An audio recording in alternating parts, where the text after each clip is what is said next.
Hey guys, what's going on? Welcome back to the Kern Creation Shop. Today we're going to be doing something a little bit different from what I'm normally doing. We're actually going to be making a rustic reclaimed wood mosaic frame. We're starting off with a frame created by a local Adirondack rustic furniture artist. We're just beefing it out so we can attach some other stuff. This is going to be part one of a two-part video. Next one I'm going to show us attaching the steel outer frame, but haven't figured out how I want to do that yet. So basically, if we're going to be doing some reclaimed wood, we have to reclaim the wood, obviously. So we're going to start off with some pallets, a couple of fence panels, and then just some offcuts from some of the other stuff that I had laying around between my shop and my father's shop, just old barn board and stuff like that. So once we have everything popped loose, we want to go through and knock all those nails out. We don't want to risk having a saw blade tooth grab it and launch them. So with that, we have a nice little collection of rustic wood and we're ready to start cutting. Um, my father is actually a carpenter, so when he told me to cut it to length rather than rip them first, I didn't think anything of it. I just did what he said. Seemed a little bit backwards to me, but whatever. He's the pro, you know. So um, looking back probably wasn't the best way to do things. He was expecting me to be making a lot longer pieces than I did, so it kind of added a little bit more of a challenge to it than we really expected. Um, Not a big deal. We were able to work around it. But basically, we're taking all those little pieces right here, trimming off the one side, getting them all squared up and ready to go, and then we can start ripping them. Every single one of them had to be cut to either 1 inch, 2 inch, or 3 inches in width. The length has to be totally random, but the width we wanted to be able to stack. So here he is kind of giving me a hand ripping all those smaller pieces, and with his help we were able to get it all done. Wasn't exactly the ideal way, but we got it. So from there we were able to head back to my shop and start laying out the shape of it. So got my son to give me a hand here. We're just laying everything out, taping a piece of paper to the floor so that we can get the shape done. Just kind of going through and freehanding out a really rough kind of rustic shape until I get something um, appealing to the eye. And then we took a second piece of paper and folded it over so that when we cut it out, it's symmetrical. Wanted to keep that kind of gothic, spiky look, and make sure that it was symmetrical. So from there, I went through and taped everything together, laid it out to make sure that it looked good, measured it out, and poof, we had the plywood that we needed to glue everything down to. So here I'm just kind of taping all the paper template to the plywood to mark out my cut lines, and just getting everything planned out.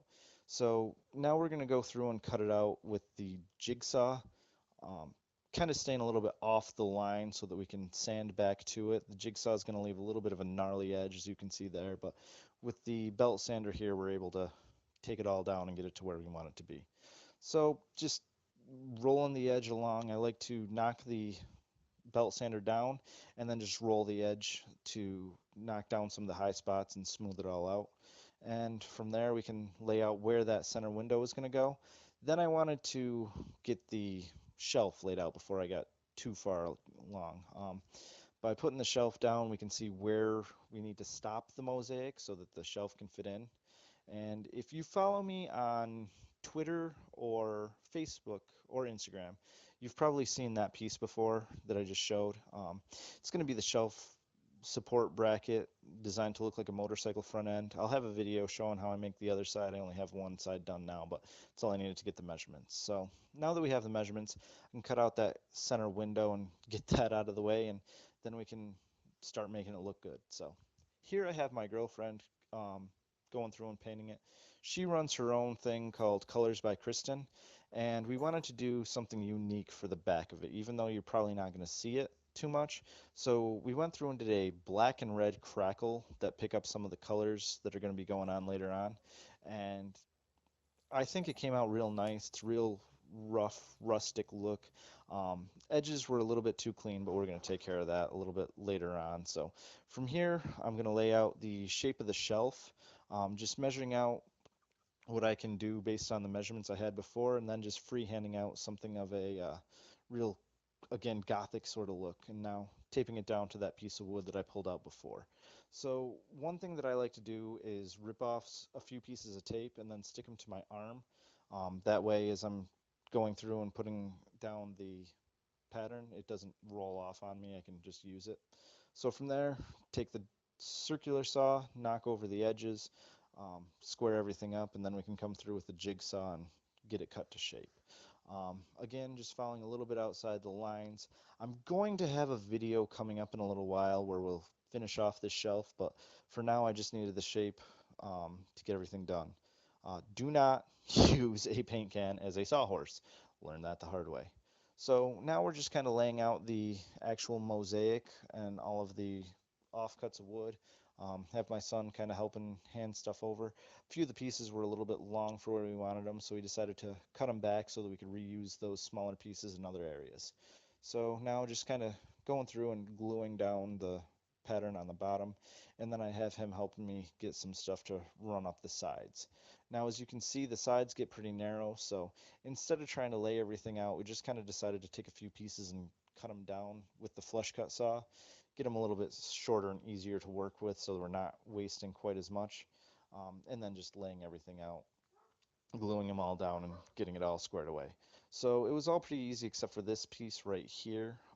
We have a little bit of a notch there that I don't have the power tools to cut out at the moment because I'm still in the midst of getting everything moved over to the new shop. So instead of crying about it, we decided to just go through and grab a chisel, a flush cut saw, and a razor blade and take it out that way. I mean, we were able to get it out there. It was a little bit more work, but I'm not going to let a lack of tools slow us down. So got it all squared away and popped right in, fit like a glove. So can't really complain about that.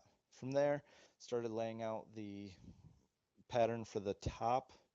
Um, just kind of traced it all out. It's a pretty steep angle, so rather than trying to do anything with the chop saw, I decided to just use the flush cut saw and just trim it right along the lines that I had cut. I figured that would probably be the best bet, and I mean, it worked pretty well, as you'll see, but it a little bit more work, but man, I mean, you can't beat that finish. Everything fit like a glove. So here I am just test fitting the Johnny's frame and then the shelf. Now, here's how I'm going to take care of those edges that I thought were a little bit too clean. By taping this off, I prevent the jigsaw from scratching, but also am able to use the extra adhesion from the tape to just peel up a couple of areas.